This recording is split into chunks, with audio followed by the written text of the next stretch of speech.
We are going to move directly into the meeting of the Board of Governors. I want to say good morning and ask for our corporate secretary, please, to take the roll. There are a number of members. Bonnie, if you ask our members, please.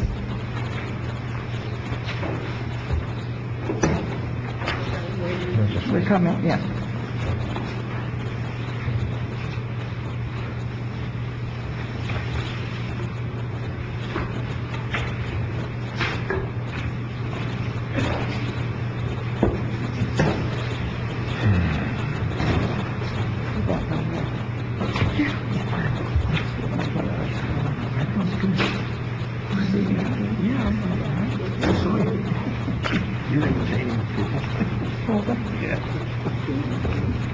Maybe not everybody there.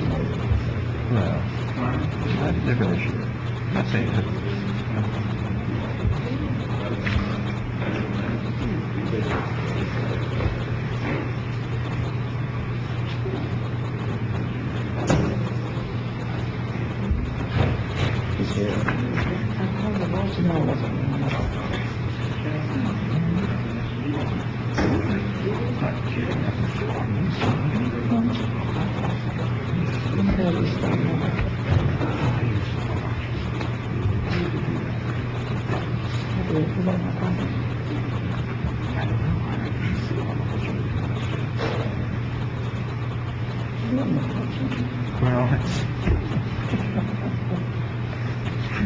I believe, waiting for those two. Ms. Temple's fine. Okay, thank you.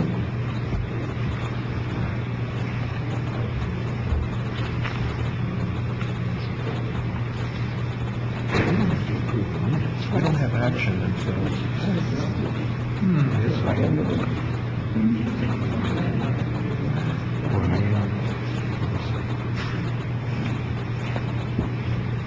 We'll move forward, Mikey.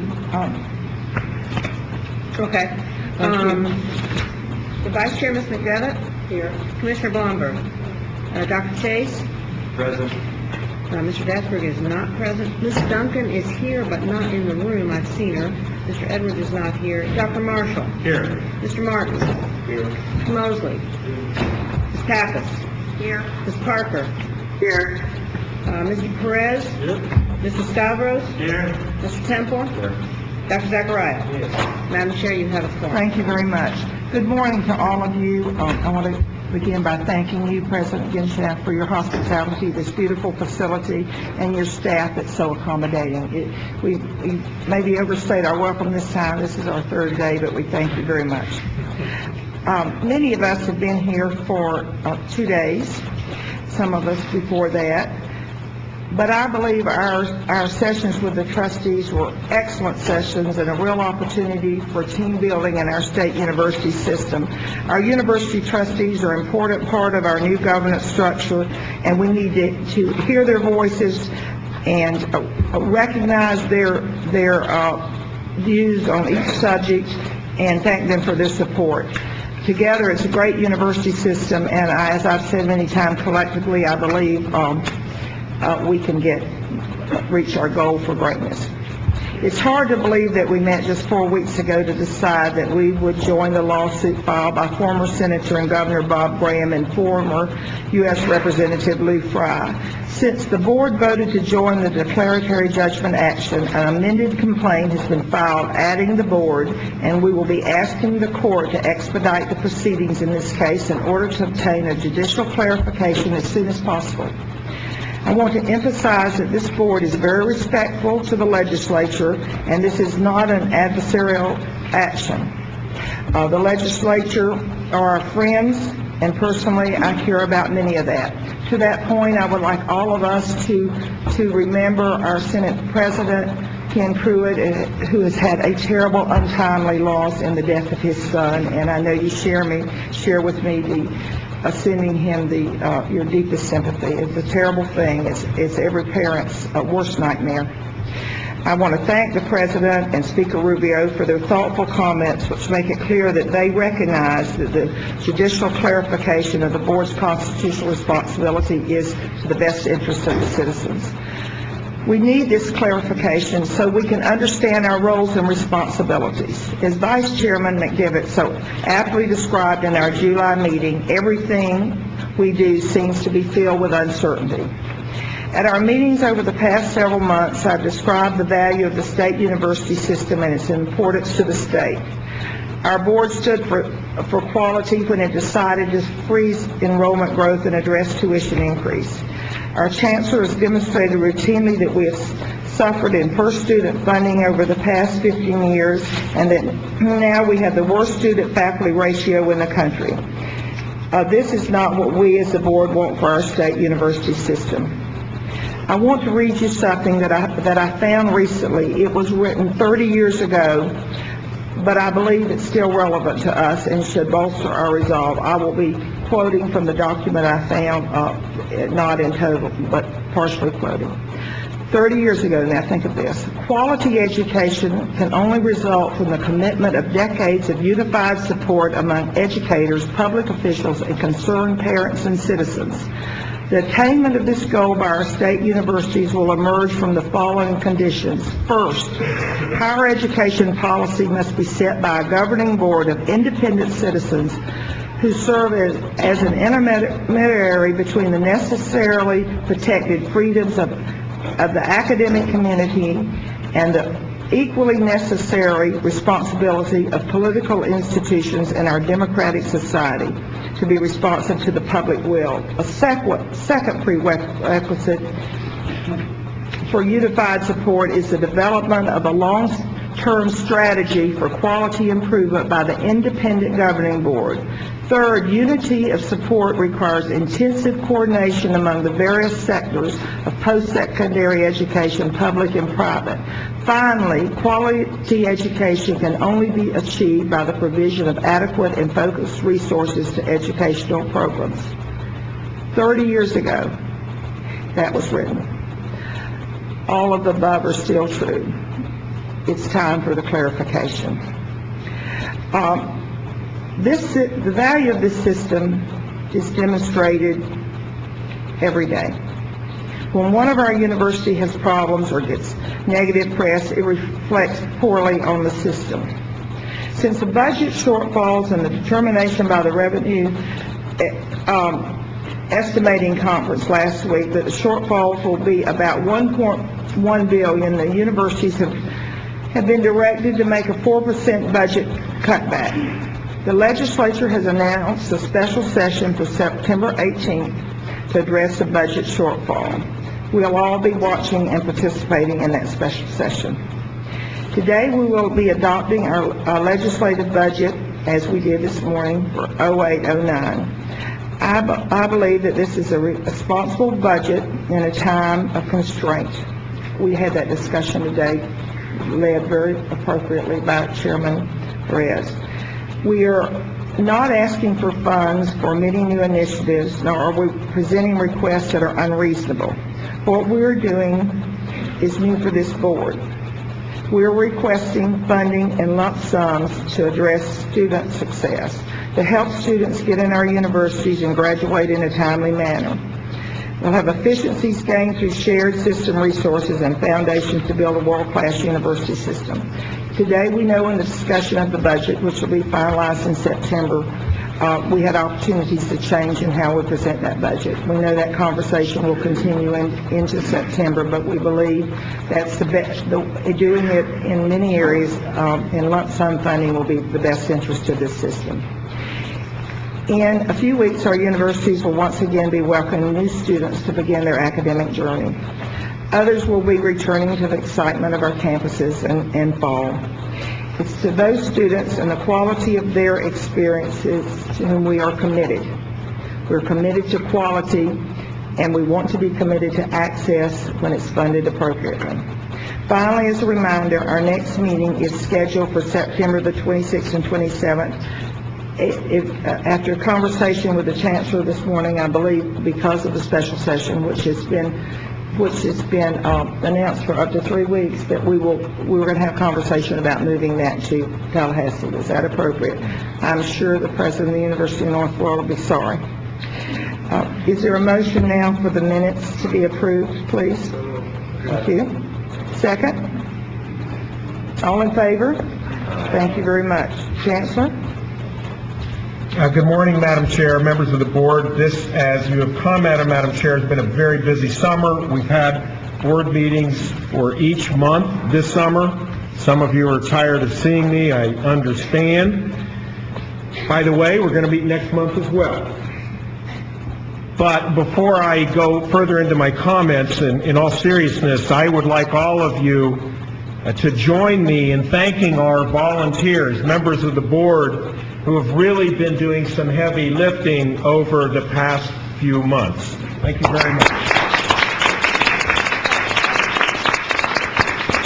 We're very appreciative of your voluntary time. We understand that we've been absorbing a lot of it lately.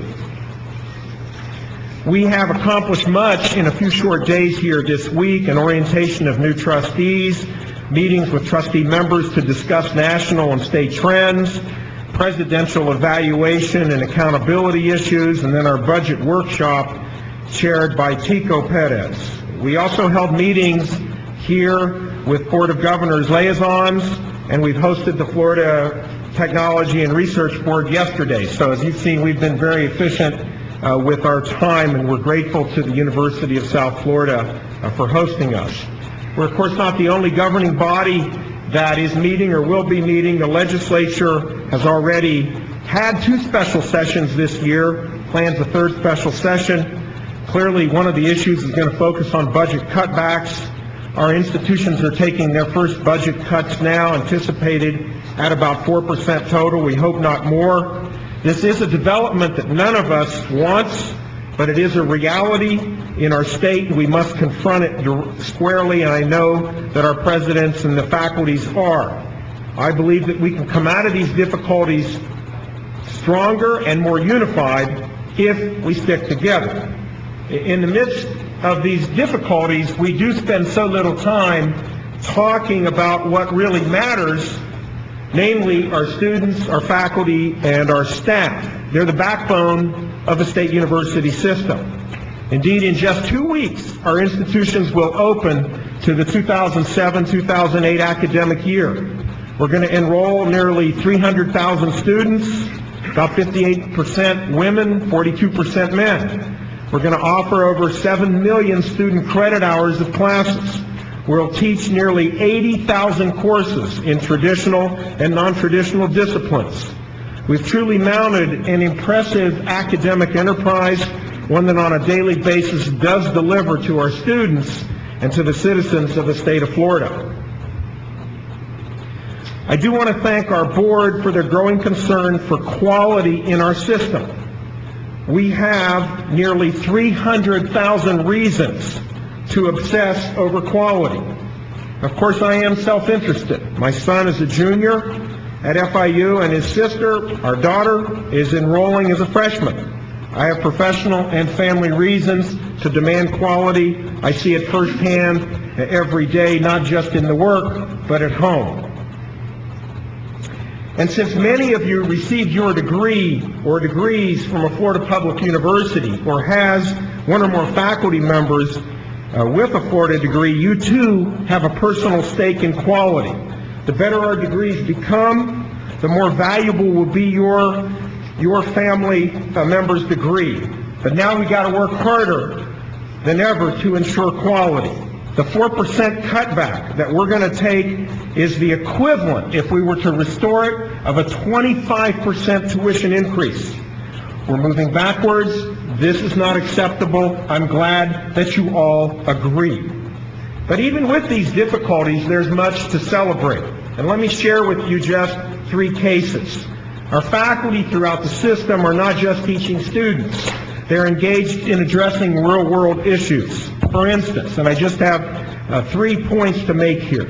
To protect families such as hers from obesity, hypertension, diabetes, and other illnesses that affect family members near and wide, Carolyn Tucker, now a UF psychology professor, has launched the Family Health Self-Empowerment Project for modifying and preventing obesity. She's funded by a $1.1 million grant from the PepsiCo Foundation. This project is designed to promote healthier lifestyles among children and adolescents their caregivers, and maybe it'll even have an impact upon some adults. More than 600 families are going to participate in this health promotion training program that she's directed. Researchers at the University of Central Florida this year received $121 million in outside grant funding in the 2006-07 fiscal year. This is a double-digit percentage increase, and it will go into areas such as education, engineering, optics, and simulation. And then right here at the University of South Florida, Professor Yogi Goswami, who's the chemical engineer and co-director of the University of South Florida's College of Engineering Clean Energy Research Center, has received two of the highest honors in the field of solar and sustainable energy: the American Solar Energy Society's 2007 Hoyt Clark Award and the American Society of Mechanical Engineers 2007 Cripe Energy Award. I'm just giving you a few examples. Presidents here sitting across from me can give you many other examples, as can the representative faculty and a representative of our students. My point is that throughout the state university system, our faculty are teaching students and they're carrying out research to improve well-being in our state for our benefit. If our state is to stay competitive in the 21st century, it will be our universities that are providing the leadership and solving the problems. And frankly, we're very well positioned to work with Governor Christ on his all-important energy initiative. We do need to make fossil-based fuels a thing of the past, and our Florida public universities are engaged in that challenge. As we begin this new academic year, we must not also lose sight of the thousands of dedicated professional staff, counselors, police, health and wellness specialists, laboratory managers, archivists, bibliographers, maintenance specialists, and coaches who make up our state university system. This coming year, I would like to dedicate our efforts to them so that they know that we know that they're out there and that they matter.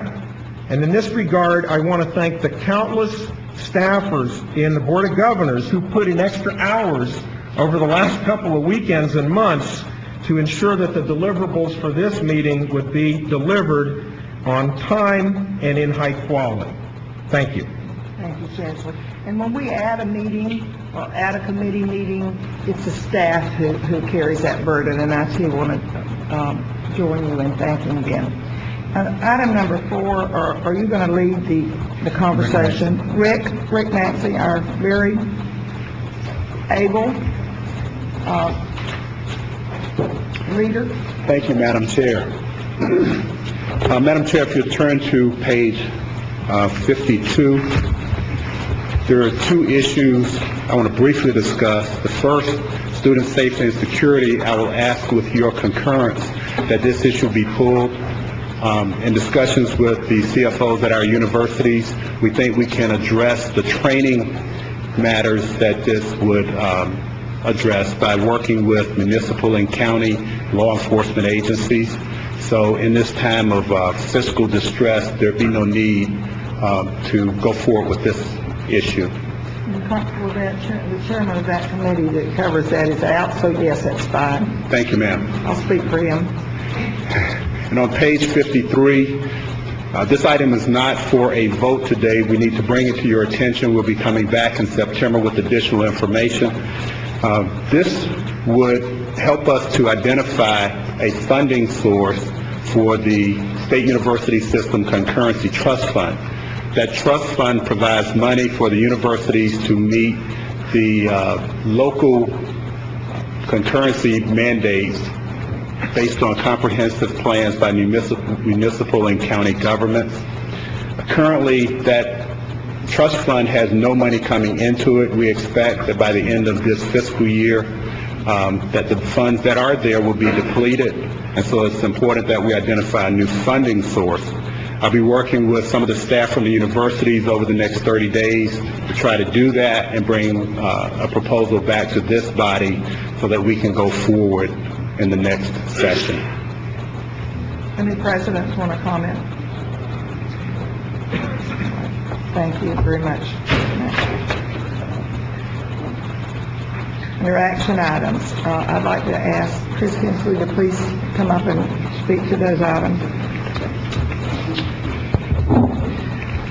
Good morning, Madam Chair, board members, presidents.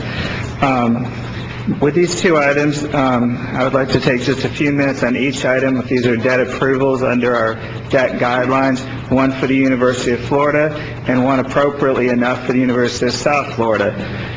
To put these in a little bit of context, first looking at the action item A, which you'll find on page 55 and through 76, it's under tab 5 of your agenda package. The University of Florida at the end of June 30, 2006 had total debt outstanding of $669 million.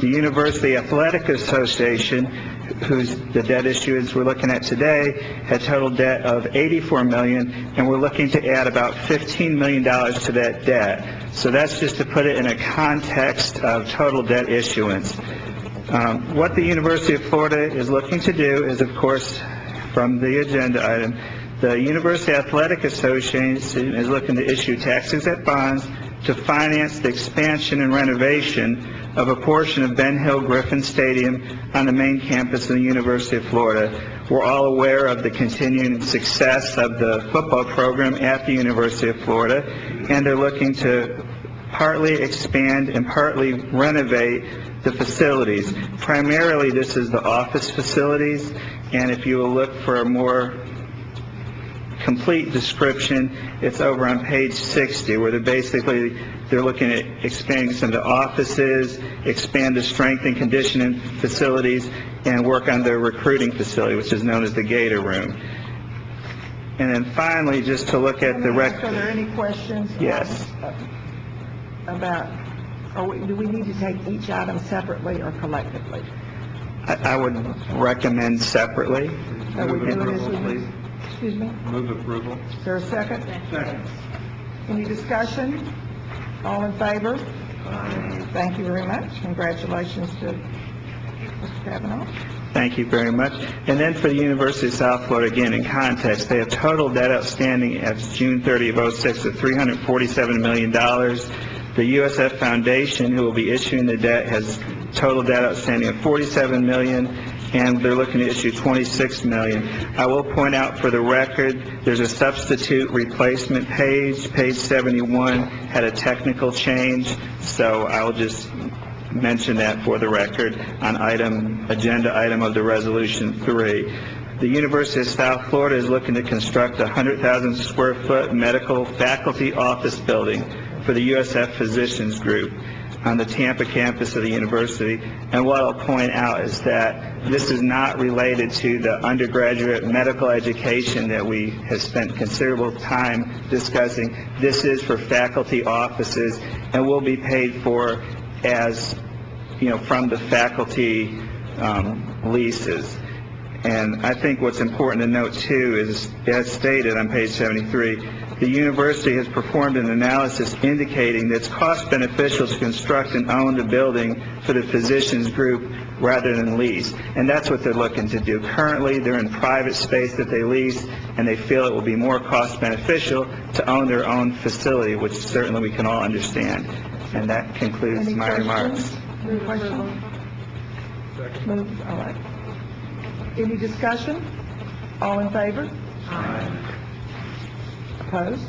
Congratulations, President Ginsburg.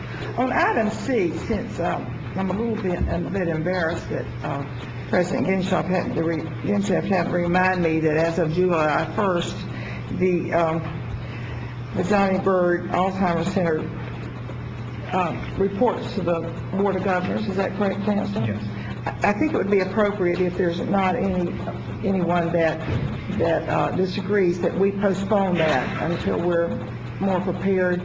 It says that it's the Board of Governors chairman or her designee that is on the board. So is that appropriate? Do I have anyone that disagrees with that? Amen. Excuse me? Okay, all right. Well, invite him to speak. Is that correct? Amoret, would you introduce him? General Counsel is sorry that she had to leave early before this agenda item came up, and she asked that I introduce to you the attorney for the Johnny Bird Alzheimer's Center and let him address the group. This is Patrick J. McNamara with the Delapart and Gilbert law firm here in Tampa. Mr. McNair, welcome. And would you move the microphone close, please? Thank you, Chair. Thank you for including our item on the agenda today. As the Chair indicated, the legislature in 2007 specifically changed the Bird's reporting requirements to report to the Board of Governors. The statute 1004.445 requires that the Bird Institute's articles of incorporation, when they are changed, be approved by this board. And we have, in June of this year, amended the articles of incorporation to take into account statutory changes in how the board of the Bird Institute is appointed. And that those changes have been implemented by the Bird Institute in the implementation of their board, but our actual articles of incorporation needed to be amended to comply with the statutory requirements, and those are the primary changes. The other changes relate to a change in the name of the Bird Institute that was changed by the legislature, and then the last group of changes relate to the reporting, changing the reporting from the Board of Education to this board. Thank you very much. How often do you meet? How often does your board meet? The Bird Institute's board meets, I would say, approximately 4 times a year, more often as needed. When is their next meeting? Their next meeting will be in September. All right. If there's no other discussion on this, I think it would be appropriate, since we are the body you report to have a designee that from our board that you can brief on these issues, and we will take action at our next meeting. Thank you, Chair. Are you comfortable with that? Yes, that will be fine. Thank you very much. Is there any comments from the board? Anyone disagree with that? Thank you. Thank you very much. Thank you.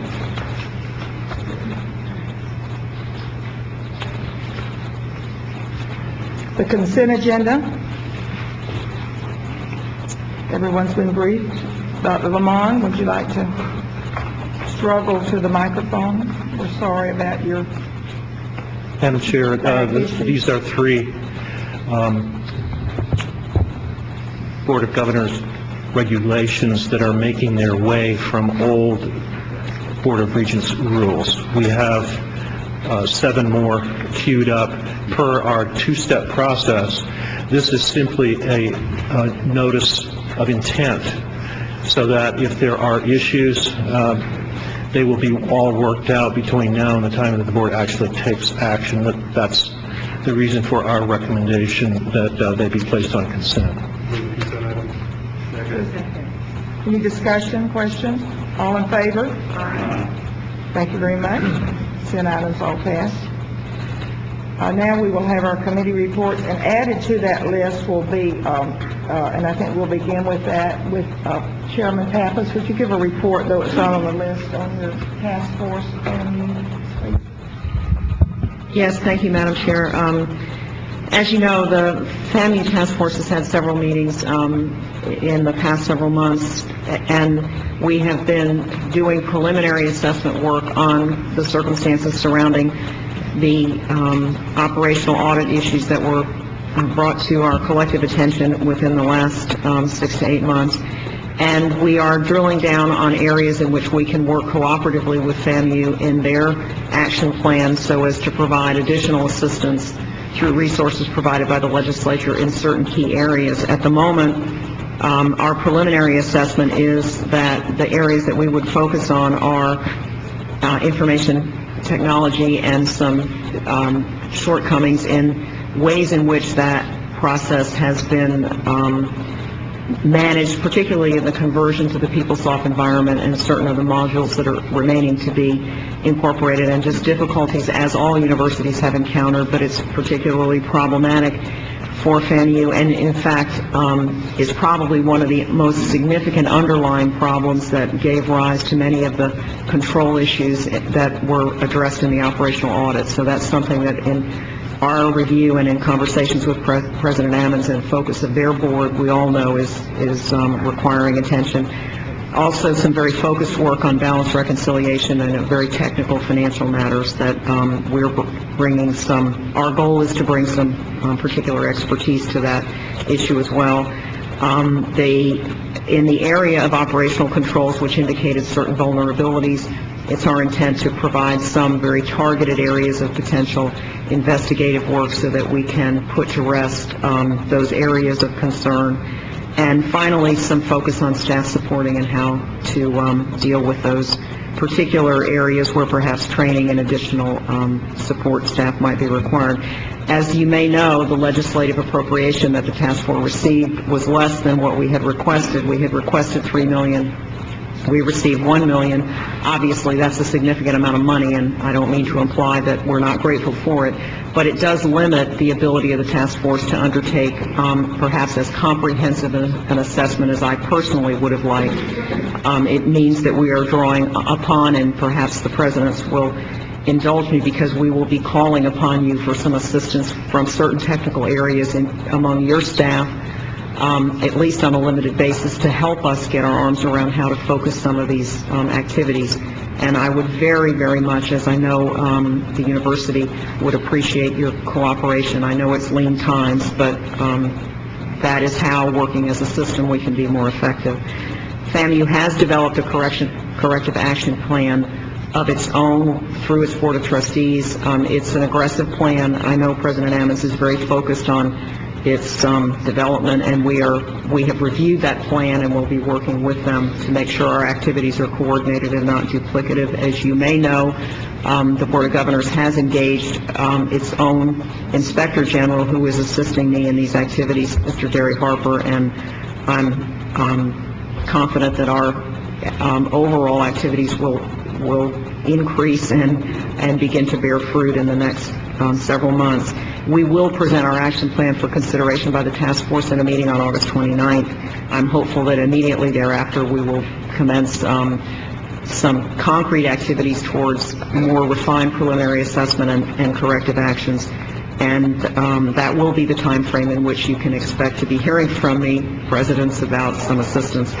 I would like to point out that the financial audit for the same time period as the operational audit is to be released, we understand, by the AG this afternoon, so that will be something that will be addressed going forward as well.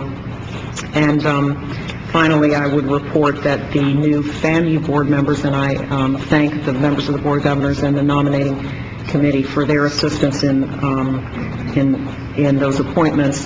These are very highly qualified individuals who I think will lend great support to the existing Board of Trustees, who are doing a great deal of very concentrated work. This is difficult times for them.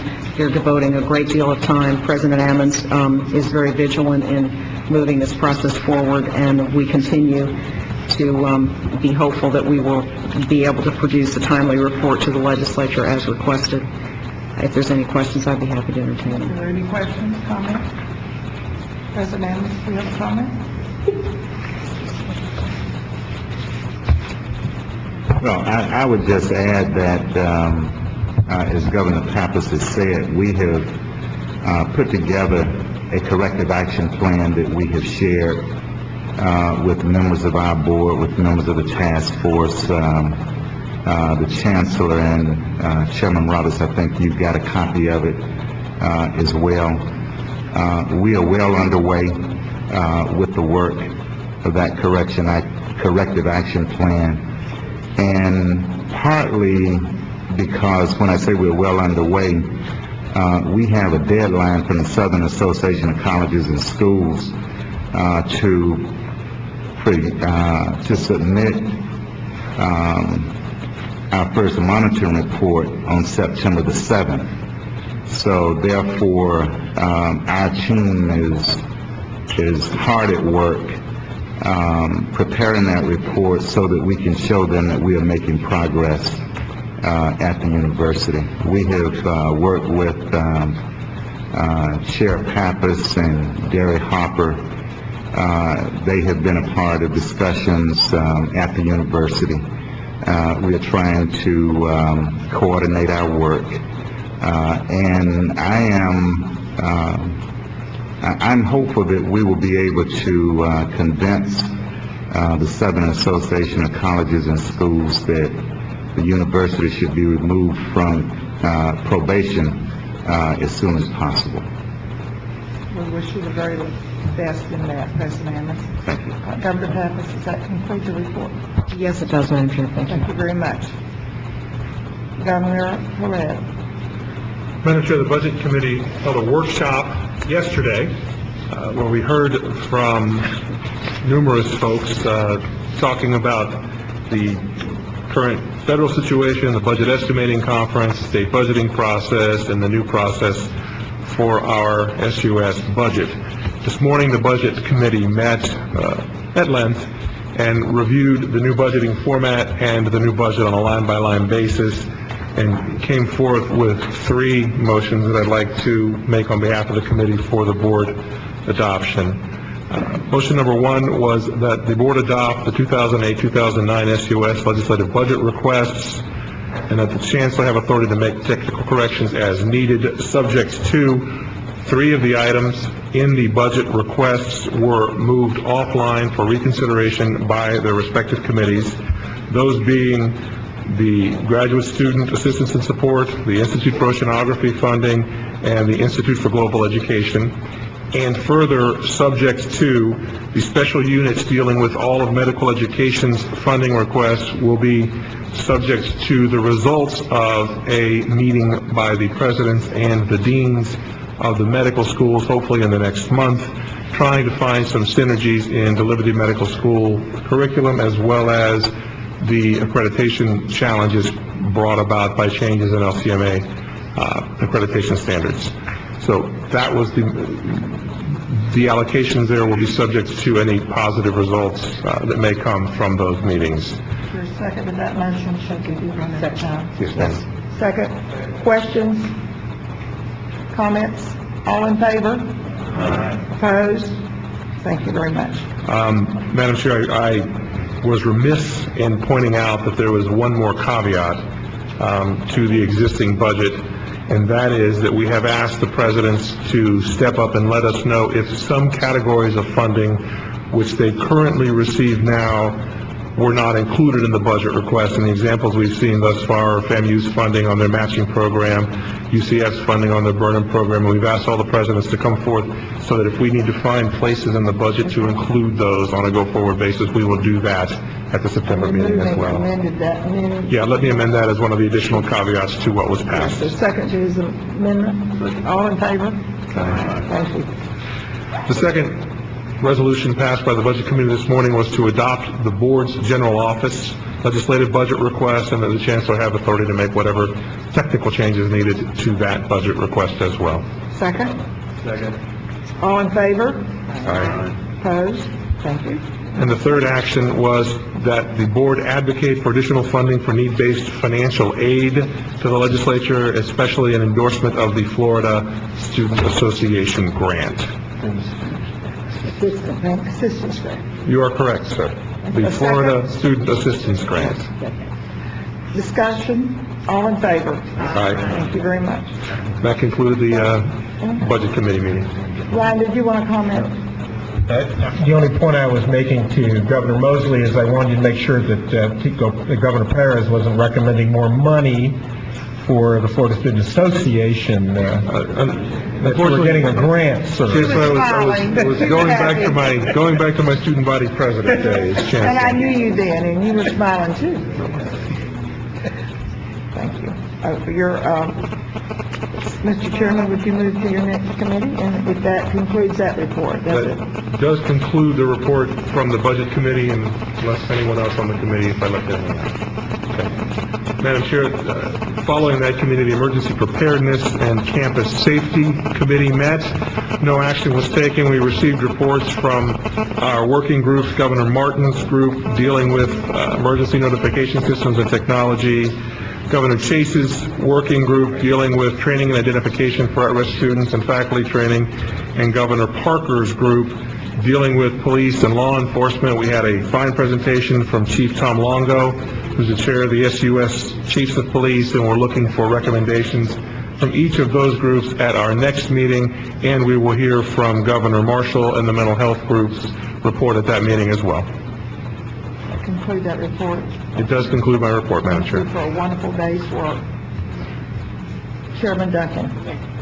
We had the first meeting for this cycle for the Florida Research Scholarship and Technology Board. I'm out of order, but yesterday and I just want to kind of first start off by I cannot thank Dr. Lamont enough for the diligence and effort that he has put into really trying to create a thoughtful process that will result in more bang for the buck than ever from our centers of excellence at the end of the day. He and Krista have been very patient and very deliberative, and I hope that all the people engaged in this process have felt that they have had their opinions listened to and considered, and as varied and vast as they have been, I think the proposal that's in front of you does represent a good approach to the process for this year. There were a couple changes in the meeting yesterday from the draft that was submitted that I think are worthy of pointing out. And Dr. Lamont, I will ask that if I miss any here, you correct me. But if you look on page 3, where the number of institutional submissions, this was a very difficult issue from the get-go. I don't believe we really had there are pros and cons to this one, any way you look at it. And so that was one where the original suggestion from staff had been to limit the proposals to 3 from each institution. There was quite a bit of dialogue on that, and the research board's recommendation is that we not limit those proposals. The counterbalance, and I'll kind of take these two at the same time, was a discussion of the need for an a scientific review. Pretty much across the board, 100% consensus that is really very much a needed part of the process, to have the expertise and to really make sure we are solid on those points. The issue becomes, since the $100 million was appropriated and none of it was given to administer the program, how do we pay for those reviews? And basically, 2 solutions that appear kind of are: we go to the legislature and ask to take a portion of the money to use to pay for it, or we ask the institutions to basically each pay a pro rata share of that cost, not a profit center by any means, not trying to take anything away from the intent of the program, but that would be paid by each institution. The research board is recommending that we do go the path of quote-unquote having skin in the game by the institution submitting and having them pay that fee, whatever it turns out to be, but we do not, on the flip side, limit the number of submissions. I think that's a reasonable resolution. I will say, though, that I hope all of you heard the dialogue yesterday, and you take it very much to heart, though, that this should not be a process where you take everything you can and throw it up to see what sticks. Please be diligent and thoughtful in your processes and submitting things so that we can get through this process and really focus on the areas that make the most sense for the state. That said, just also reminder that you do not have to rank your proposals as they're coming in, but we are looking to the presidents to sign off on these proposals. There was a great disparity last year in kind of what processes applications went through to get to us. We think it is important that you go through that process, and at some point after, when we're in this, we may come back to you and ask for your opinions and your advice, and we don't really want to hear, we love all our children, you're on your own. You may have to step up and help provide that input. So just as you go through your process, be aware of that and be prepared to deal with it should we come to that point. The other point that was a discussion point was on page 4 on the, there was a reference to a geographic balance of awards and diversity of research portfolio may be big factors in determining recommendations. There was a real concern that the word geographic in there implied that somehow there was going to be an automatic allocation, quality aside, or something to that make, which was really, I don't believe, the intent. The intent really was, in looking at an investment of a significant amount of money, that we need some ability to step back at a high level and say, does this make sense? That we put all our eggs in one basket, by process versus by design, or whatever that result may be. Those words have been changed, and the revert now, and it's that diversity of research portfolio may be a factor in determining the final recommendations, and the word geography has been eliminated. We've also took a lot of effort to go through and include some additional, and I hope you caught this from the last version you may have seen, of additional considerations and things in an attempt to have more clarity around what are we really looking for in this process. That said, one of the other recommendations was to rank order the proposals, so that each person kind of goes down one, top to bottom. In doing so, it kind of became the percentages to the different areas, and so the chairman of the research board has requested that we really not focus on that we're all going to have to kind of put our top choices in, and that it was not as important to get sidetracked and have the calculations of what points we were out attributing to each piece of the puzzle for each proposal. So it will be a little more streamlined this time. And with that, I believe, did I miss anything, Dr. Okay. Again, I'm sorry. May I ask something? Sure. On the not having the geographic consideration? Yes. Was there any discussion of the political ramifications of that? Yes. I came in for part of your meeting. Yes. But there were 3 meetings And that's a reality, we all know that. It is, and ironically, it was some of the legislators, it calls to me, the reason I didn't fight as hard on that point was they were saying, take it out so that we don't do that. But I think the point is, and I don't think anybody would suggest that we take a significantly lesser proposal just for geography. All else being reasonably equal, though, this is an investment portfolio in the future of our research in our state, and it needs to be logical, and it needs to make sense, and I think that the board will do that. There was discussion of the role of the research board and our board in terms of the expectations at the end of the process, and, were we going to second guess or try to rearrange the outcome at the end of the day. And I told them I could only speak on my behalf, but I did believe that our board's hope was that we go through a good process that everyone is comfortable with, and that there would not be any reason for that kind of conflict at the end of the process. They will be kind of coming forward as the legislation requires with with dollar recommendations. And again, I think if you read through this, you'll just see a lot of areas where we had questions or issues last time. I think we've thought through, and it will be a grueling, because I'm imagining that we will have a abundance of requests going through this process, but I think it will be a great process, and it's a great opportunity for collaboration. Just on, one other note, as you'll see in the comments in here, for our institutions to focus on some areas where they're not duplicating each other and they can be complementary to each other, and I do hope they take that to heart. My personal opinion I got to throw in there. But with that, I would move the approval of the recommendation from the Research and Technology Board. Is there a second? Second. In discussion, would the presidents like to comment?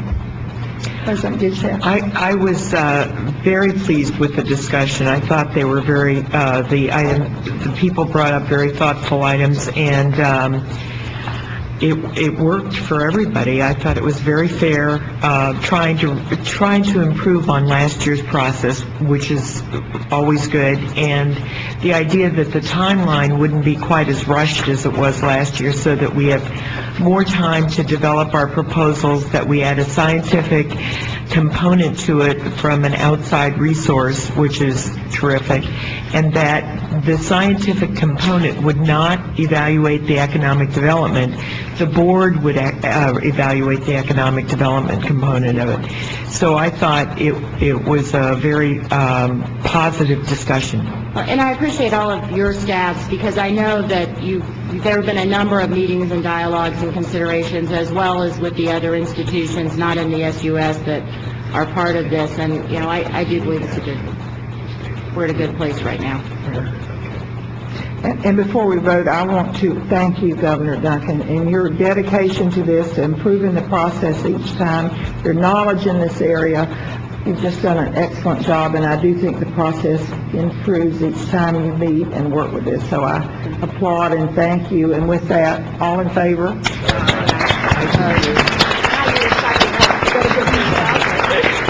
Speaking of many hours of volunteerism, she has really put it in this.